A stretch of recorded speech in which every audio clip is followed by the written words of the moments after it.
Et si je te disais que tu n'as jamais vraiment compris à quel point l'univers est immense, non pas simplement grand ou gigantesque, mais véritablement inimaginable, au point que même la lumière, pourtant la chose la plus rapide qui existe, n'a pas eu le temps d'en explorer la totalité depuis la naissance du cosmos. Et plus troublante encore, une partie entière de cet univers nous est, dès maintenant et pour toujours, totalement inaccessible. Ce que tu t'apprêtes à découvrir aujourd'hui pourrait bien transformer ta façon de voir l'univers pour toujours. Lorsque tu as cliqué sur cette vidéo, trois questions se sont probablement imposées à ton esprit. Quelle est réellement la taille de l'univers? Jusqu'où pouvons-nous aller? Et surtout, quelle est notre place dans cette immensité vertigineuse? Aujourd'hui, nous n'allons pas simplement répondre à ces questions, mais vivre un véritable voyage. Un voyage qui commence ici, sur Terre, et qui va nous emmener progressivement jusqu'aux frontières de l'univers observable, là où les lois de la réalité deviennent de plus en plus difficiles à concevoir. Et à la fin de ce parcours, tu comprendras pourquoi la véritable taille de l'univers est encore plus choquante que tout ce que tu peux imaginer. Regarde tes mains un instant et prends conscience que tout ce que tu connais, toute ton histoire, toutes les civilisations humaines, tous les souvenirs qui composent l'humanité entière se sont déroulés sur une seule et unique planète, perdue dans l'immensité du cosmos. Maintenant, imagine que tu t'en éloignes lentement, que tu t'élèves au-dessus de la surface terrestre, jusqu'à voir apparaître les continents, les océans, puis, progressivement, la disparition totale des frontières. Comme si tout ce qui semblait important auparavant devenait soudainement insignifiant. La Terre devient alors une sphère bleue, fragile, suspendue dans le vide. Un point lumineux perdu dans l'obscurité infinie, exactement comme dans la célèbre image du Pale Blue Dot. Continuons de nous éloigner encore davantage jusqu'à voir apparaître la Lune, située à environ 384 000 kilomètres, une distance qui peut sembler immense à notre échelle humaine, mais qui devient déjà dérisoire lorsqu'on commence à penser en termes cosmiques.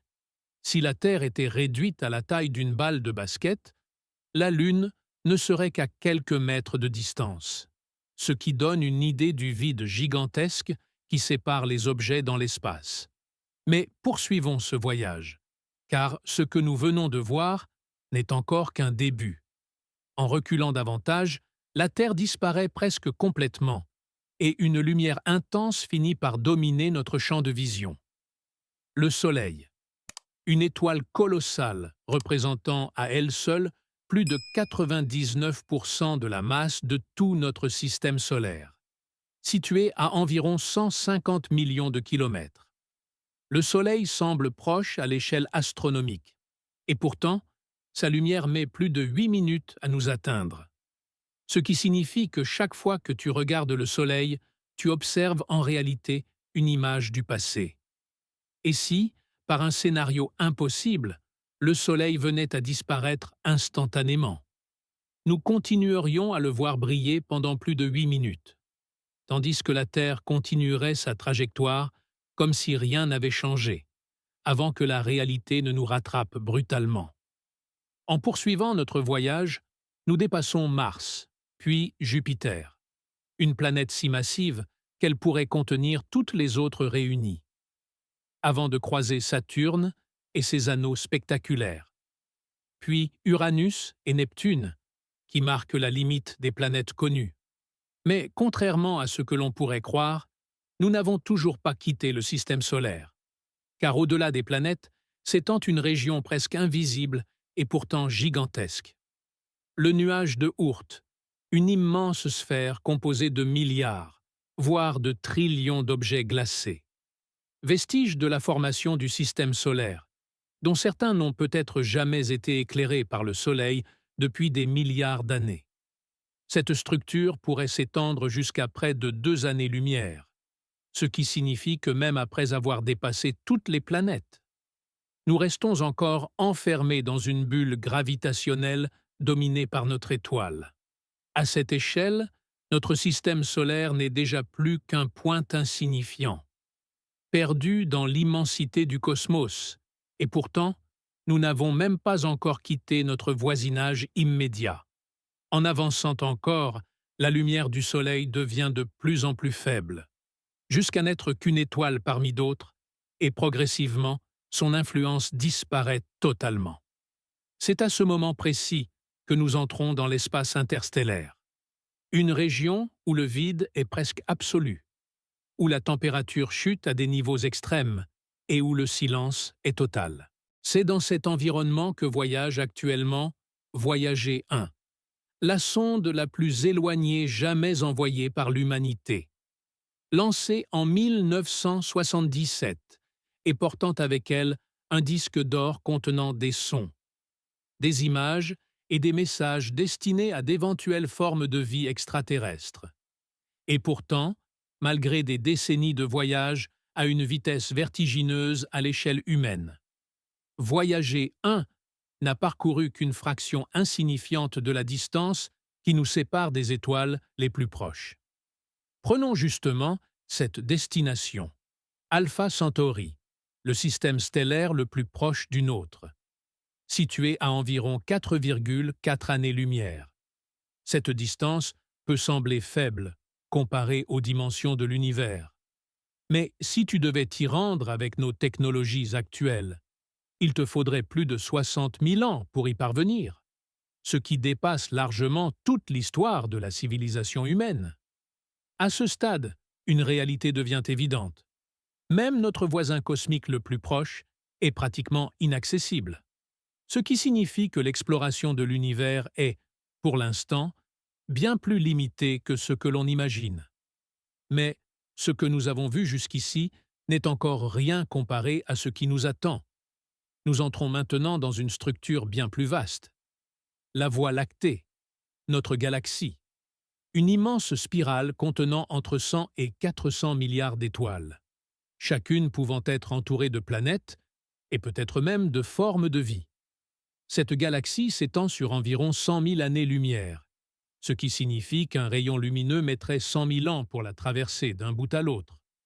Et notre position dans tout cela est loin d'être centrale, puisque notre système solaire se situe dans un bras spiralé secondaire, à bonne distance du cœur galactique.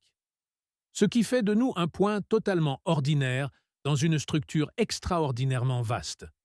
Depuis plus d'un siècle, l'humanité envoie des signaux radio dans l'espace. Mais ces signaux n'ont parcouru qu'une centaine d'années-lumière, formant une bulle minuscule perdue dans l'immensité galactique. Ce qui signifie que même si une civilisation extraterrestre existe, elle n'a probablement aucune idée de notre existence. Et voici le vertige ultime. La Voie lactée elle-même n'est qu'une galaxie parmi des milliards d'autres, chacune contenant à son tour des milliards d'étoiles. Maintenant, prends une seconde pour respirer et réaliser ce que cela implique réellement. Car tout ce que nous avons parcouru jusqu'ici, depuis la Terre jusqu'aux galaxies, ne représente qu'une fraction infime de l'univers observable. L'univers observable s'étend sur environ 93 milliards d'années-lumière. Mais au-delà de cette limite, il pourrait continuer indéfiniment ou être des milliards de fois plus vaste encore. Et pourtant, tout ce que nous savons dépend d'un seul facteur, la lumière. Car si elle n'a pas eu le temps de nous atteindre, alors cette partie de l'univers reste, par définition, inaccessible. Certaines galaxies s'éloignent déjà de nous plus vite que la lumière, non pas parce qu'elles se déplacent rapidement, mais parce que l'espace lui-même s'étire, emportant avec lui des régions entières du cosmos hors de notre portée pour toujours. Et malgré cette immensité vertigineuse, quelque chose d'extraordinaire subsiste. Nous. Car dans cet univers gigantesque, la matière a évolué jusqu'à devenir consciente, capable de réfléchir, de se questionner et d'observer l'univers qui l'entoure. Chaque atome de ton corps a été forgé dans le cœur d'une étoile morte. ce qui signifie que tu es littéralement composé de poussière d'étoiles. Que lorsque tu observes le ciel, c'est en réalité l'univers lui-même qui se contemple à travers toi. Peut-être que l'univers est infini, peut-être qu'il existe d'autres univers, ou peut-être que la réalité dépasse totalement notre compréhension. Mais une chose est certaine, il y aura toujours plus à découvrir que ce que nous pouvons saisir. Et c'est précisément cela qui rend l'univers aussi fascinant. Et maintenant, la prochaine fois que tu lèveras les yeux vers le ciel, tu ne verras plus simplement des étoiles, tu verras des distances inimaginables, des mondes invisibles, des mystères que nous ne comprendrons peut-être jamais. Et quelque part, dans cette immensité silencieuse, il y a encore des choses que personne n'a jamais vues, que personne ne verra peut-être jamais. Alors prends un instant et imagine.